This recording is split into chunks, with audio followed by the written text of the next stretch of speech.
Hi, I'm Marc, and welcome to the weekly Outside Views report on American politics. The European Union and the USA have taken a significant step towards each other in the trade conflict surrounding US subsidies for green technologies. US President Joe Biden and EU Commission President Ursula von der Leyen announced in a joint statement on Friday, after a meeting in the White House, that they want to negotiate an immediate agreement on minerals for car batteries. The meeting also dealt with the war in Ukraine, but the subsidy dispute was set to be the focus.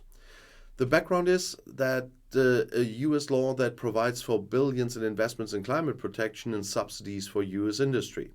In the EU and also here in Germany, this triggered great concerns about competitive disadvantages. The problem from a European perspective with the so-called Inflation Reduction Act, or IRA in short, is many subsidies and tax credits are linked to the fact that profiting companies use US products or produce them themselves in the United States. Shortly before his first anniversary in office, Chilean President Gabriel Boric reshuffled his cabinet again. The changes affected the Ministry of Foreign Affairs and 4 other ministries, as the Chilean government announced on Friday. The Chamber of Deputies on Wednesday rejected the tax reform of the government of former student leader Boric, and that's an important pillar of the program with which the youngest president of the South American country took office on March 11th and 22. After the rejection of a new constitution in a referendum, Boric reshuffled his cabinet for the first time last September. With Interior Minister Iskia Siches and the Secretary General in the presidential office, Giorgio Jackson, it hit the heart of the government at that time. Jackson, a confidant of the head of state, was considered the ideological mastermind behind the failed draft constitution. The Chileans clearly rejected the new constitution in a referendum. The basic law supported by Boric's left-wing government would have guaranteed the right to housing, education and health, stipulated a 50% quota for women in all state organs, and granted the indigenous communities the right to self-determination. Apparently, that went too far for many people in the conservative country.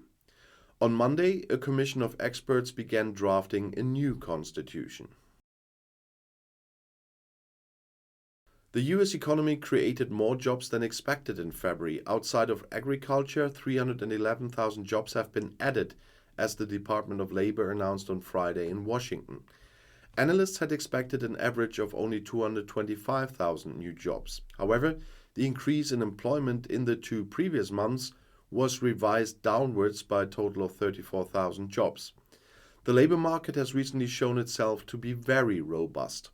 Many companies even complained about a labor shortage. In Brazil last year, according to a study published on Wednesday for International Women's Day, statistically speaking, a man killed a woman about every 6 hours. According to the news portal G1, more than 1,400 femicides were registered nationwide in 2022, the highest number since the surveys began in 2015. This is a result of a special survey by the Violence Monitor, which the global media group regularly conducts together with the University of Sao Paulo and the Forum Created for Public Safety. Based on data from all 26 Brazilian states and the Federal District of the capital Brasilia, the number of femicides increased by 5% last year compared to 2021. Femicide is when a woman is killed because of her gender, and this includes, for example, the targeted killing of a woman against the background of the partner's or ex-partner's fantasies of possession and power. However, the total number of homicides in Brazil fell by 1% compared to the previous year. The US foreign trade deficit continued to rise at the beginning of the year. In January, it increased by 1.1 billion to 68.3 billion US dollars, as the Commerce Department announced in Washington on Wednesday. It is the second increase in a row. On average, analysts had expected a somewhat higher deficit of $68.7 billion. The US trade deficit is chronic, as the United States is a typical net importer. The deficit of the world's largest economy is financed by foreign debt. The capital markets of the USA are considered to be particularly attractive, partly because the United States has the world-leading currency, the dollar. The US government has released another prisoner from the Guantanamo prison camp. Ghassan al-Shabi was transferred to his country of origin, Saudi Arabia, on Wednesday, as the Pentagon said.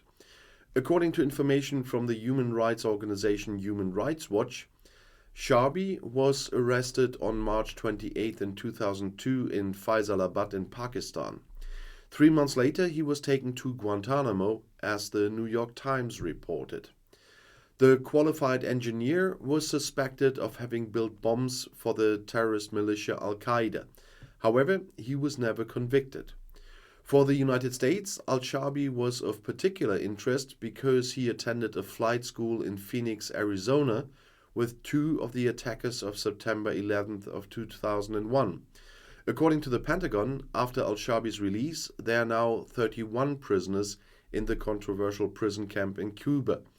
At times, almost 800 people were imprisoned there. The camp was set up under Republican President George W. Bush after the September 11 terrorist attacks in the United States to hold suspected Islamist terrorists without trial. Human rights organizations have long called for the closure. The Colombian government and the left-wing ELN guerrillas agreed on a 6-point plan for their peace talks during talks in Mexico City. Both delegations signed the agenda at the end of the second round of talks on Friday. Society should therefore be more involved in the peace efforts, as Colombia's Vice President Francia Marquez told journalists. The next round is scheduled to take place in Cuba in April. After almost 60 years of conflict, the first steps towards a bilateral ceasefire have been taken, said the chief negotiator of the National Liberation Army, the ELN, Pablo Beltrán.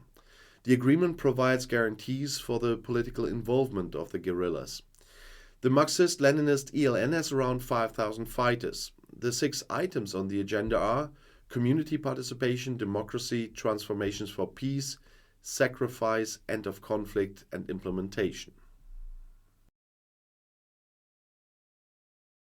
The United Nations has expressed concern over the escalating violence in Haiti.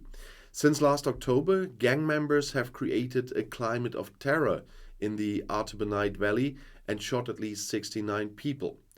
The UN office in the Caribbean state on Friday mentioned the brutality of the increasing violence by the gang Bas Gran Grif, which can be translated as Big Claw, against the population. These included murder, rape, kidnapping, extortion, and destruction in 4 communities about 100 kilometers north of the capital Port-au-Prince. The United Nations is alarmed by the speed at which the gang is expanding into new territories. US President Joe Biden wants to tax companies and the super rich more heavily. The government's draft budget, published on Thursday, provides, among other things, that people with assets of more than $100 million should pay a minimum tax of 25%. Current tax rules allow for huge loopholes. Many of the wealthiest Americans pay lower tax rates than middle-class households, it said. Further tax increases for companies are planned. It is considered impossible, though, that the draft will pass Congress in this form. And this concludes this week's report on American politics, but you'll find my next report already here in the end screen. I'll see you there. I'll be back.